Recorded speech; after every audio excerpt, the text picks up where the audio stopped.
ZNS Total Sports is brought to you by 4th Terrace Diagnostic Center. Welcome to sports, everybody. The NCAA men's basketball tournament tipping off yesterday. The madness already underway. The biggest upset involving one of our own. When he went to college, DeAndre Ayton knew he was going to be one and done, but I don't think he expected the same fate from his Arizona Wildcats in the opening game of the tournament. But that's exactly what happened. The third-seeded Cats, one and done, getting blown out by 14th seed Buffalo, 89-68. Despite the loss, the big man finishing with another double-double. He had 14 points and 13 rebounds, and to no one's surprise, the potential #1 pick he officially declared for the NBA draft, and spoke a bit about the loss. This was real tough, especially with these guys that I call them my brothers. Going down like this really hurt. We thought we had this game.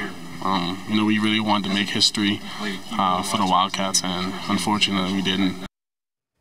The Providence Basketball Association continuing with its best of 3 Division I playoffs last night at the Kendall Isaacs Gym. Julian Gibson starts us off with the opener between the PJ Stingers and the Caro Contractors Pirates.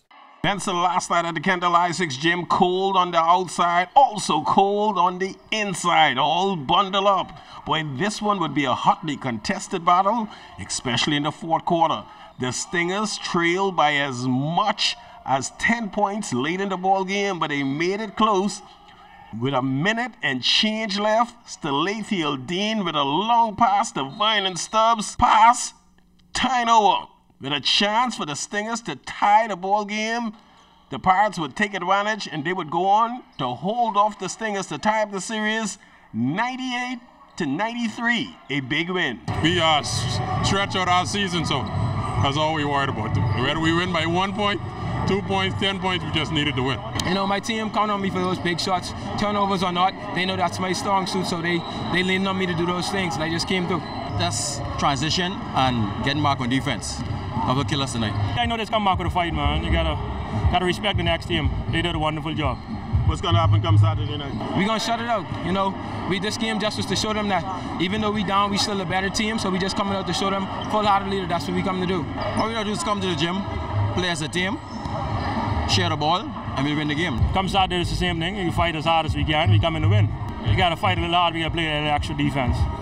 Falling off on defense. You can't win a game without playing defense. The past 2 games, we started off flat. We just let them get a big lead. The first game we was down 30. We had to come back.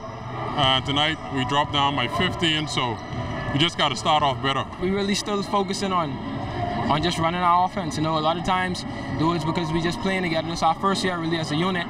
We really just still trying to trust each other, and that's our big thing. We just got to trust each other. Reporting for ZNS Total Sports, I am Julian Gibson.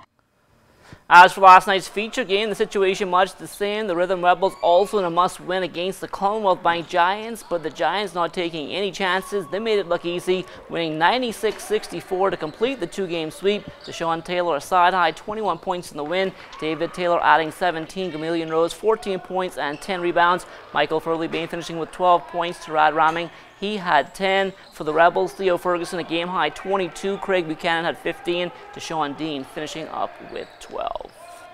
The trek towards the Carifta Track and Field Championships for Team Bahamas continues this weekend with trials, and the jumps are going to be keenly contested.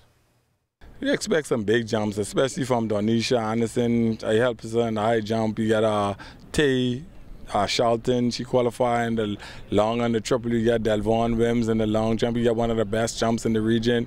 You got Giles. I help Giles. He's in college. He's coming down on Thursday. You got Deja Moore. She's coming down. And we got another young secret. You'll see her at the Cariftas. Hosting an event like Carifta is definitely a big undertaking, but the local organizing committee is ready for the challenge. Just hosted 3 World Championships. Carifta will be on the same stage. We've been in the trenches for about 5 months now, and we're just ready to go. Our athletes are prepared. Carifta trials, you'll see the same athletes improving themselves. We've seen persons qualify this weekend. We've seen the ones qualify improve their times. And so right now, all systems are a go. Come out and support Carifta trials and watch the athletes. Get to know the athletes for the Carifta Games. The Providence Softball Association held elections last night. Desiree Taylor is the new president, going in unopposed. It was last year sometime. I thought about it and I said, you know what, let me be the start of change. You know, we have a lot of young people that want to come in a sport, and maybe if they see a younger person leading the sport, maybe it'll bring them closer. Get them to come in, get them to be more open and more available to the sport. Desiree also spoke about some of her immediate plans. I definitely want to honor more persons that may not have been honored. We have players that went away with the team in 1973 that have never been honored before. I want to bring softball back to what it used to be. Let's bring back some of the older players so they can mesh now with the young people to say, listen, this is what we did. Y'all could get back to this position. I also want to bring youth back to the sport. You know, we could have some games, maybe invite JBLN down or invite some Freedom Farm teams down. Come out, play a game. You know, just bring the love back to the sport.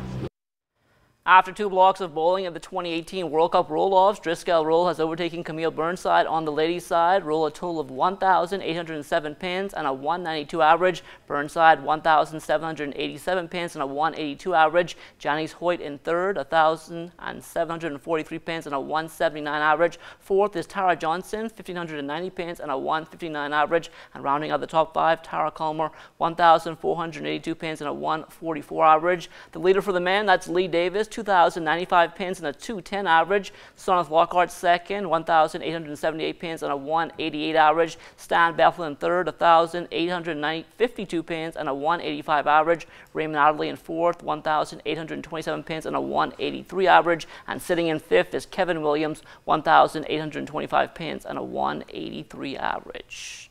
The Long Islanders Association's their captain's change-up fundraising regatta that takes place this weekend in Montague Bay. Skipper Stephen Knowles will have to hand over the reins of the Whitty K for at least the next couple of days, but he says she's still in good hands. All of my crew are going to be on the boat. Only the captain changes the boats. So I mean, my crew, they know everything about the boat. They know what to do. They could coach the captain, even if they're a mediocre captain. They could coach them to win the race. You know, it's really not that difficult if you really understand boats. The crew is not afraid of carrying the sail that I would take with an average captain, because they know that they can handle the pry and get a good start, and etc. etc. So I don't see anything changing in terms of the best boat, but the best captain is going to be a little intriguing this time. I already got second twice, once behind Captain Lundy and once behind Buzzy Roll. So hopefully this time I can pull it off. And that will do it for sports. Stay tuned. The Bahamas Night comes back after the break.